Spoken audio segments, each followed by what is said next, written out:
Hey, today I'm going to show you what I do with my rescue quilt tops when I first get them in and before I actually start working on them. A lot of times they'll come in mildewy or closet smelling, and I can't sit there and smell the 10 hours of whatever work I'm going to put into it after that. It gets to be a little bit much. So I've learned how to clean them without sending them through the washer and dryer. It's a really, really simple process, and you don't want to send them through the washer and dryer because if you do, all those seams are going to start fraying and you're going to have a gigantic tangled mess on your hands. And ask me how I know. All right, so let me show you. This first quilt that I'm showing you is a grandmother's flower garden, but what's so unique about it is those tiny little green diamonds on it. I just love it so much. This second one, I wasn't sure of the name of it, but I asked people on Instagram and we're thinking it's called a hummingbird quilt. Isn't it so unique? It's important not to put an unfinished quilt top in the washer and dryer. Those seams will just tear apart.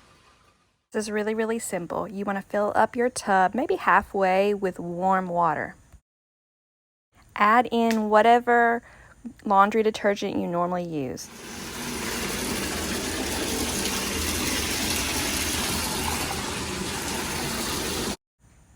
Drop those babies into the tub because we're going to let them soak overnight.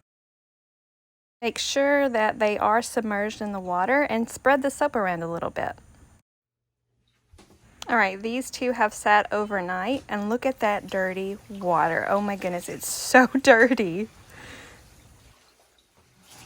I'm just going to pull the plug, drain the water, and then give the quilt a little squish. You don't want to wring these out because, they have hand sewn seams, right? So don't wring them out, but just kind of squish them just very gently. Very gently here. We don't want to make any extra holes or tears. So you need to find a place where they can dry. In my case, I hang them over the banister on my front porch. I normally leave these out here overnight.